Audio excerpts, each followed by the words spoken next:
اپنی پرشفقت شخصیت کے ساتھ سفید کاٹن کے سوٹ میں ملبوس پیسنجر سیٹ کا دروازہ کھولے نکلے تھے۔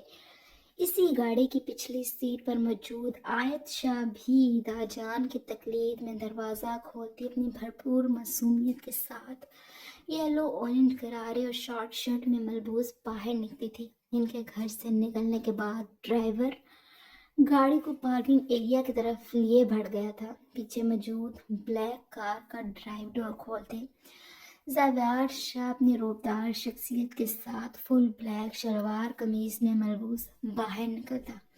جانے کتنی لڑکیوں کے دل دھڑکا گیا تھا۔ پھر اس کی اگلی ادا نے تو گویا کتنوں کو پگھلا دیا تھا جب وہ میرا کی طرف آتا، پیسنجر سیٹ کا دروازہ کھولے اس کے باہر نکلنے کا منتظر تھا، جو حیرت کی زیادتی سے منہ کھولے زاویار شاہ کا منہ دیکھ رہی تھی۔ پھر زاویار شاہ کے سوالیہ انداز میں آئی برو اچکانے پر وہ نفی میں سر ہلاتی اپنا آپ سنبھالے احتیاط سے کھلے دروازے سے نکلی تھی۔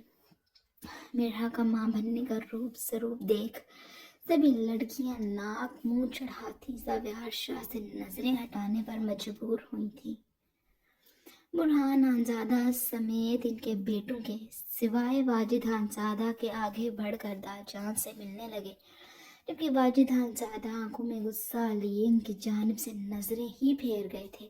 آغا جان یعنی کہ اپنے بابا سائیں برہان خانزادہ کی وجہ سے وہ اس فیملی کو ہمیشہ کی طرح آج بھی برداشت کرنے پر مجبور تھے۔ دوسری طرف ماہا اور فاہا بھی شاہ حویلی والوں کو یہاں دیکھ ان کی طرف بڑھتی مسکراتے سب سے ملنے لگی تھی۔ شہریار کی نظریں آج بھی زاویار شاہ کی طرف اٹھتی اس کے تاثرات کو جانچنے لگی تھی، مگر آج ماہا پر ایک سرسری نگاہ ڈال کر وہ نظریں پھیرتا میرا کی طرف متوجہ ہوا تھا، جس کا شاید کان کا جھمکا گر گیا تھا، جسے دوبارہ پہنانے میں وہ اس کی مدد کر رہا تھا۔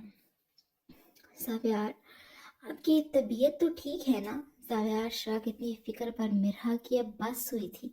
کب سے دماغ میں کھلبلی مچاتا سوال وہ پوچھ ہی بیٹھی تھی۔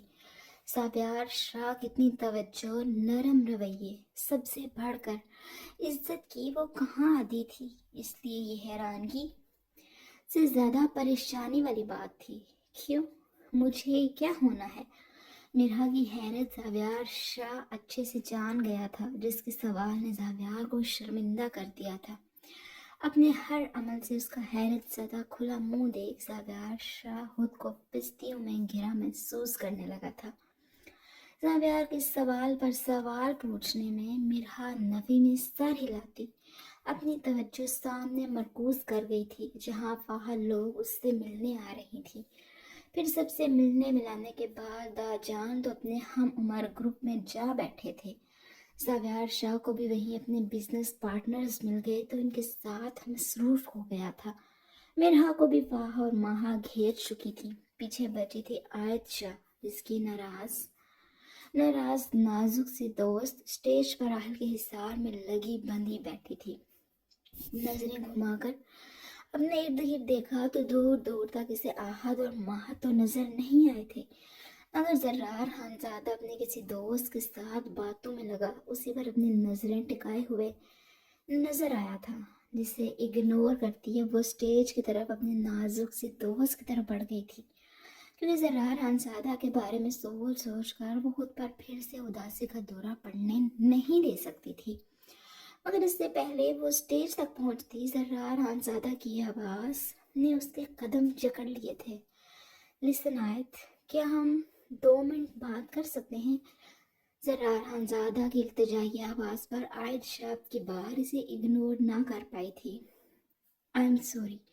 آیت کے رکنے پر زرار خانزادہ آیت کی پشت پر بکھرے لمبے بالوں پر اپنی نظریں ٹکائے شرمندہ انداز میں گویا ہوا تھا۔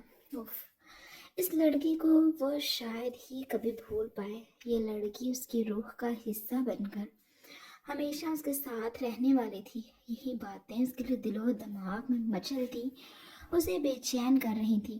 زرار کے لب و لہجے اور الفاظ پر آیت شاہ رخ موڑے زرار خانزادہ کو دیکھنے پر مجبور ہوئی تھی، جو اس وقت آف وائٹ شلوار قمیض میں ملبوس، دونوں ہاتھ اپنی پشت پر باندھے عائشہ کو ہی دیکھ رہا تھا۔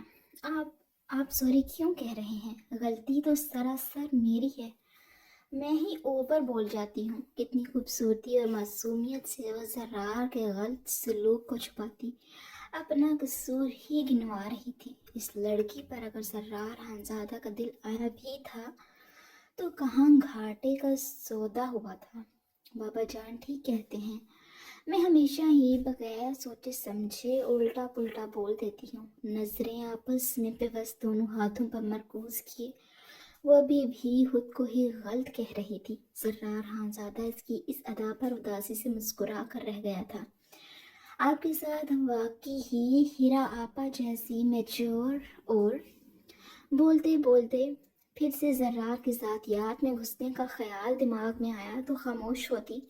وہ اپنی جھکی نظریں اٹھائے زرار کو دیکھنے پر مجبور ہوئی تھی، جو کہ ایک دفعہ پھر سے اپنے ساتھ ہیرا کا ذکر وہ بھی عائشہ سے سن کر سرد سانس بھر کر رہ گیا تھا۔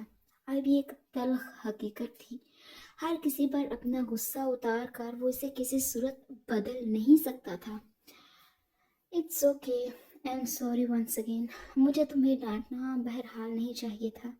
عائشہ کو شرمندہ ہوتا دیکھ وہ پھر سے معافی مانگتا بمشکل سے خود کو گھسیٹ کر دوسری جانب اپنے دوستوں کی طرف بڑھا تھا کہ نہیں چاہتا تھا کہ جذبات میں بہہ کر وہ کچھ ایسا کر گزرے جس کا اثر باقی سب پر بھی ہو۔ زرار خانزادہ کے مڑنے کے بعد آیت بھی ایک نظر جاتے ہوئے زرار پر ڈالتی اسٹیج پر موجود زرش کی طرف بڑھ گئی تھی۔ زرش جب اپنی جانب آتی آیت کی طرف متوجہ ہوئی تو اس کی آنکھیں فوراً چمکی تھیں، مگر پھر اپنی ناراضگی کا سورج سے وہ اس کے قریب آنے کا بغیر کوئی نوٹس لیے نظریں سامنے منظر پر مرکوز کر گئی تھی، جہاں زرار اپنے دوستوں کے پاس کھڑا ابھی تک عائشہ پر ہی اپنی نظریں مرکوز کیے ہوئے تھا۔ بے ساختہ زرش کے دماغ میں دھماکے ہونے لگے، تمام پزلز اپنی اپنی جگہ پر سیٹ ہونے لگے تھے۔ او گاڈ، زرار لالا اور آیت! زرش کی آنکھیں زرار خانزادہ سے لے کر اپنی طرف بڑھتی عائشہ تک اور پھر واپسی کا یہی سفر طے کرنے لگی تھی، جبکہ دماغ تو اس وقت میں پہنچ چکا تھا جب عائشہ نے زرار خانزادہ کے گھورنے کی شکایات کی تھی۔ آگہی کا نیا دور زرش کو مزید شرمندگی اور تکلیف سے دوچار کر چکا تھا۔ میری وجہ سے میری خوشیوں کی گارنٹی کے لیے زرار لالا یہ سب کر رہے ہیں۔ اشارہ ہیرا کے ساتھ نکاح کی طرف تھا۔ یہ سوچ، یہ خیال ذہن میں آتے ہی اسے آنسو بہانے پر مجبور کر گیا۔ بمشکل خود پر ضبط کیے وہ اپنی گھورتی نظریں ساتھ بیٹھے عاقل خانزادہ پر مرکوز کر گئی تھی۔ ایک اور گناہ عاقل خانزادہ کے کھاتے میں لکھ دیا گیا تھا، جس کی وجہ سے اس کے لالا کو یہ سب کرنا پڑ رہا تھا۔ دوسری جانب زرش کے یوں گھورنے پر آہل اسے دیکھتا، اس کے مزید قریب ہوتا، کان کے پاس جھکا تھا۔ کیا زیادہ پیارا لگ رہا ہوں میں؟ زرش کو بات سے تھامے دائیں آنکھ کا کونا دباتا خوبصورت مسکراہٹ اور خمار آلود آنکھوں سے زرش کو دیکھتا گویا ہوا تھا۔ آہل کی بات پر زرش اپنا ہاتھ آہل سے چھڑاتی سے دور ہوتی، ہر لحاظ بھلائے پھنکارتے لہجے میں گویا ہوئی تھی، مجھ سے دور رہیں عاقل خانزادہ، ورنہ یقین کریں اگر کچھ اور نہ کر سکی تو اتنا ضرور کر دوں گی کہ میں اپنی ہی جان لے لوں۔ زرش تنگ آ چکی تھی عاقل کی ان اوچھی حرکتوں سے، جو کبھی زبردستی اس کے ساتھ چپک کر بیٹھ جاتا، کبھی اس کا ہاتھ اپنے ہاتھوں میں جکڑے اسے بے بس کیے ہوئے تھا۔ وہ تو اکیلے میں اس آدمی سے نہیں نپٹ سکتی تھی، سب رشتہ داروں کے سامنے وہ کیا ہی کر لیتی۔ اب تک وہ بے بسی کی عملی صورت ہی تو بنی ہوئی تھی، سب کچھ نہ چاہتے ہوئے بھی اب تک صرف اور صرف عاقل خانزادہ کے حق حق میں ہی تو ہو رہا تھا. اسے ایک شخص کی وجہ سے اس کی پوری فیملی سفر کر رہی تھی. ٹھیک ہے، اگر اس سے اور کچھ نہ ہو سکا تو اپنی جان لے کر اس قصے کو ہی تمام کر دے گی. دوسری جانب باہر کے دماغ میں یہ بات پروسیس ہوئی تو اس کی آنکھیں آگ اگلنے لگی تھی. غصے کی زیادتی سے اس کے ماتھے کے محسوس رگ پھڑ پھڑانے لگی تھی، جبکہ پورا وجود اس وقت آگ کی بھٹی میں جلتا محسوس ہونے لگا تھا. کیا بکواس کر رہی ہو؟ دماغ خراب ہو گیا ہے کیا؟ لب بھیجے وہ آگے پیچھے موجود لوگوں کا خیال کرتا. زرش کا بازو دبوچے دانت پیستا گویا ہوا تھا.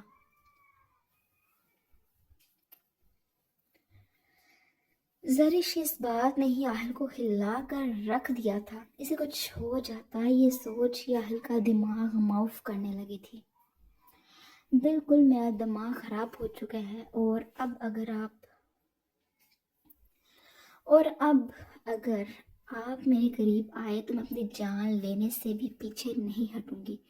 ہنوز آہل کی آنکھوں میں آنکھیں ڈالے وہ بغیر ڈرے بغیر کسی جھجک کے بولی تھی. ڈونٹ یو ڈیئر زرش عاقل خانزادہ. اگر میں نے تمہارے وجود پر ایک خروش بھی دیکھی. اپنی بات کہتا آہل رکا تھا، پھر دوبارہ گویا ہوا. تو ٹرسٹ می، اپنے ہاتھوں سے جان لوں گا تمہاری. زرش کو وارن کرتا وہ وہاں سے اٹھتا حویلی کے اندر بڑھ گیا تھا کہ مزید وہ اگر یہاں بیٹھتا تو شاید پھر سے ایسا کچھ تو ضرور کر بیٹھتا کہ اس سے پناہ مانگتی. آہل کے یوں اچانک سے اٹھ جانے پر سب کی سوالیہ نظریں زرش پر اٹھی تھی، جس پر وہ پتہ نہیں کہتی عائشہ کی طرف متوجہ تھی، جو کہ اب آتے ساتھ ہی سوری کی گردان شروع کر چکی تھی. مگر عائشہ کو دیکھ زرش کے زخم پھر سے تازہ ہو گئے تھے. اب نئے سرے سے آہل خانزادہ کے اونچے کہے مسکراہٹیں اور پھر زرار خانزادہ کا سنجیدہ چہرہ آنکھوں میں گڑبڑ ہوتا زرش کو مزید آہل سے متنفر کرنے لگا تھا. کوئی شخص اس قدر خود غرض کیسے ہو سکتا تھا جسے صرف اور صرف اپنے آپ سے غرض تھی، دوسروں کے احساسات جس کے نزدیک کوئی معنی ہی نہیں رکھتے تھے. عائشہ کو غیر دماغی سے جواب دیتی زرش محض اپنے نصیب پر افسوس ہی کر پائی تھی جو کہ ایسے خود غرض شخص کے ساتھ لکھ دیا گیا تھا. آہل خانزادہ اس وقت لان کے پچھلے حصے میں موجود سگریٹ پر سگریٹ پھونکتا اپنے غصے کو کم کرنے کی ناکام سعی کر رہا تھا. بار بار ذہن کے پردوں پر گونجتے زرش کے الفاظ اس کی جان لینے کے در پر تھے. زرش کو کچھ ہو یہ سوچ ہی آہل خانزادہ کو پاگل کرنے کے در پر تھی. ایک زوردار مکہ سامنے موجود پائن کے درخت پر مارتا گویا غصے کی انتہا پر تھا. نہیں زرش، تم نے شاید مجھے بہت ہلکا لیا ہوا ہے. تم خود کو ذرا کچھ کرو تو تمہارا وہ حال کروں گا کہ خود کو نقصان پہنچانے سے پہلے تم 100 بار سوچو گی. نفے میں سر ہلاتا وہ ایک عزم کر چکا تھا جسے عملی جامہ بھی وہ بہت جلد پہنانے والا تھا، جو بلا شبہ زرش کے حق میں بالکل بھی صحیح نہیں ہونے والا تھا. آج تک زرش نے آہل کی پوزیسونیس کی ایک جھلک دیکھی تھی. وہ یہ بات نہیں جانتی تھی کہ آہل خانزادہ پاگل تھا اسے لے کر، جس کا پاگل پن اب زرش کو ہر صورت اپنے وجود پر برداشت کرنا ہی تھا، کیونکہ آہل خانزادہ کا اب زرش کو کسی بھی طرح کے چھوٹ دینے کا کوئی ارادہ نہیں تھا. انگلیوں میں دبا سگریٹ درخت کے مضبوط تنے پر مسلتا بچے ہوئے ٹکڑے کو وہیں پھینکتا پختہ ارادہ لیے اب لان کی اگلی جانب بڑھنے لگا تھا جہاں باقی سب اس کا انتظار کر رہے تھے. مگر اس سے پہلے ہی سرسراتی سی نظر زمین پر پڑی کسی چمچماتی شے پر پڑتی آہل کی تمام توجہ اپنی جانب سمیٹ گئی تھی. ماتھے پر بل ڈالے وہ گھٹنا موڑے بیٹھا تھا، ہاتھ بڑھا کر اس جگمگ کرتی شے کو اٹھایا تو لان کی ہلکی روشنی میں یہ شاید ایک بریسلٹ تھا یا پھر شاید پائل. اس وقت اس کی یہاں موجودگی کوئی اتنی انہونی بھی نہیں تھی کیونکہ شادی کے گھر میں یہ سامان کسی کا بھی ہو سکتا تھا. اس جویلری کی پیس کو نگہت بیگم کے حوالے کرنے کے خیال سے وہ اسے اپنی قمیض کی سائڈ پر بنی پاکٹ میں ڈالتا اپنی منزل کی جانب بڑھا تھا۔ بڑی حویلی کے لان میں اس وقت مہندی کا فنکشن اپنی عروج پر تھا۔ مہمان وغیرہ کھانے سے بھی فارغ ہو چکے تھے۔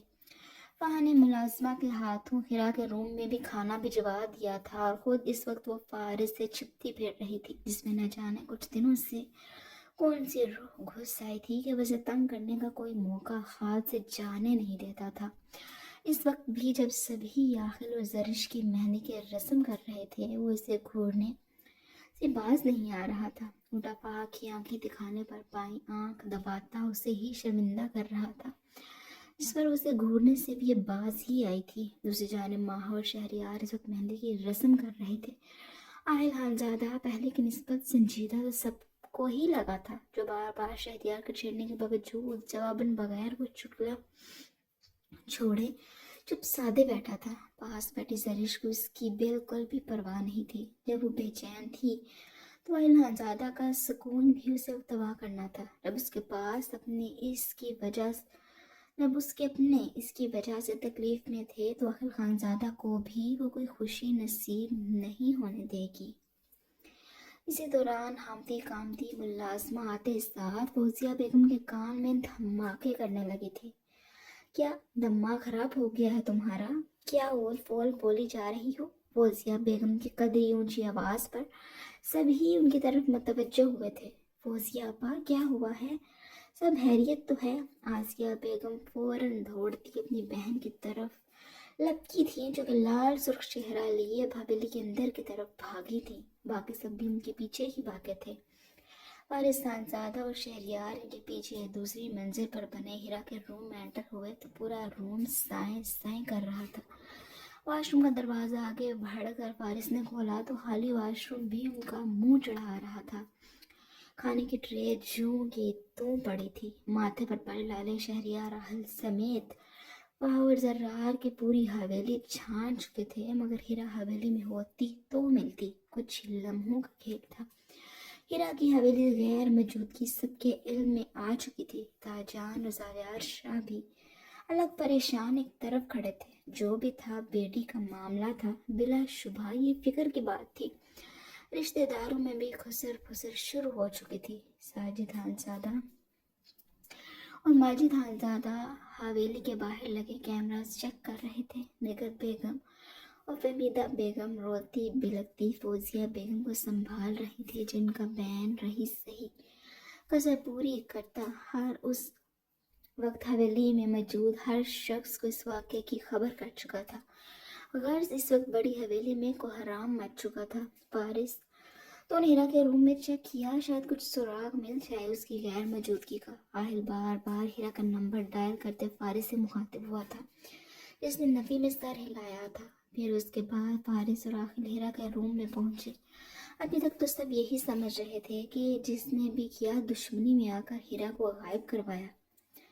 وہاں ایک طرف منہ سیے کھڑی تھی، جس طرف کا اشارہ اس کی چھٹی حس کر رہی تھی، وہ تو فہم مر کر بھی زبان تک نہیں لانا چاہتی تھی۔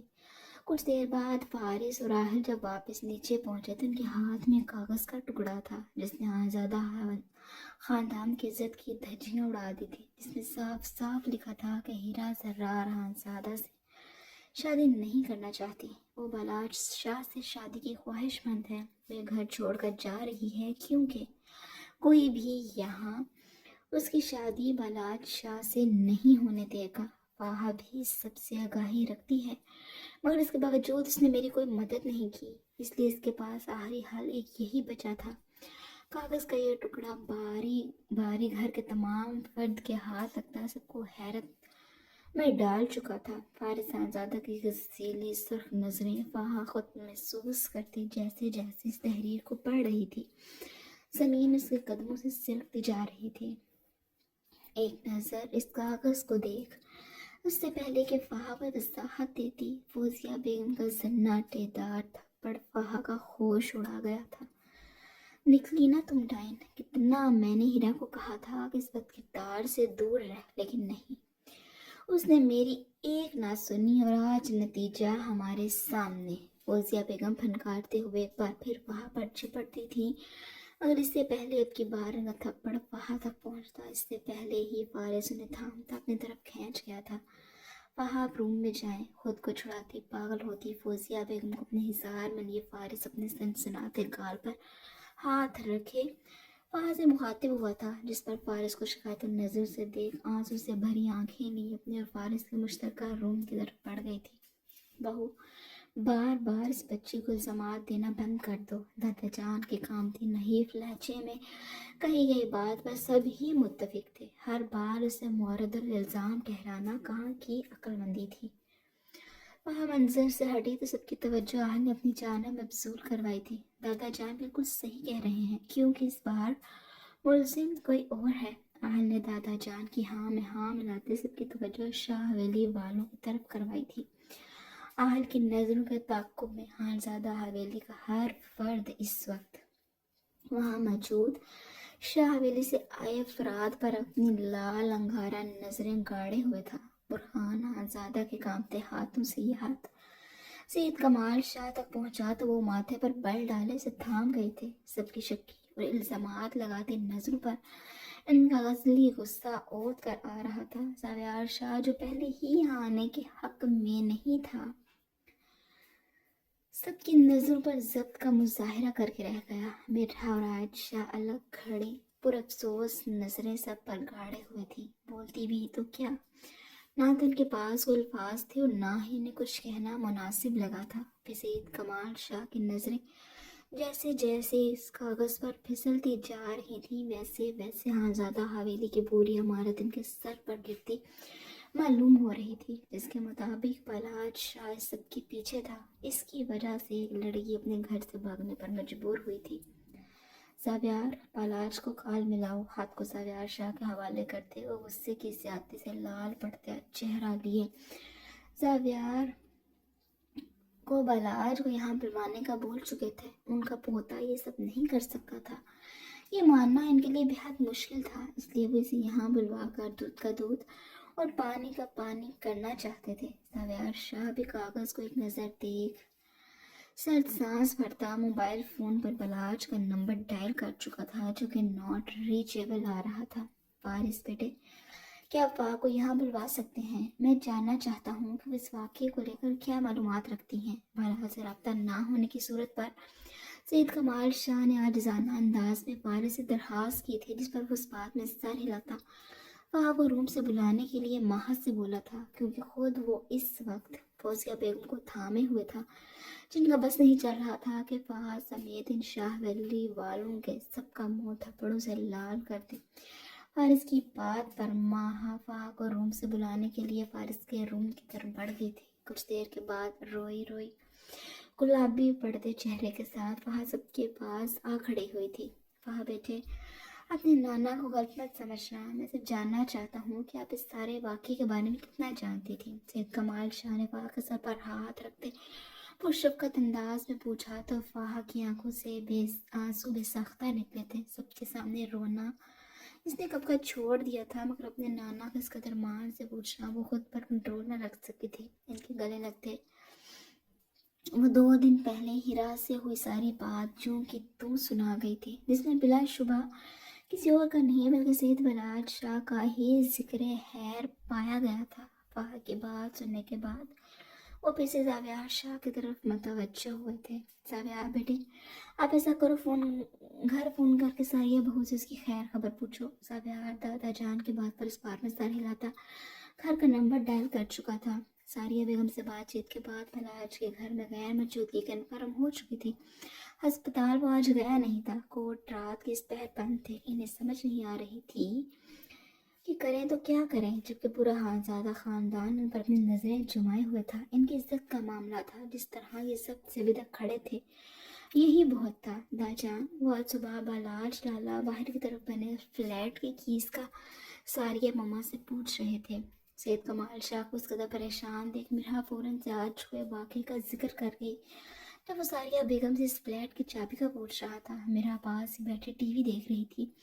بے دہانی میں وہ یہ سن گئی تھی، نہیں جانتی تھی کہ یہ معلومات آج یہاں بھی کام آ سکتی تھی۔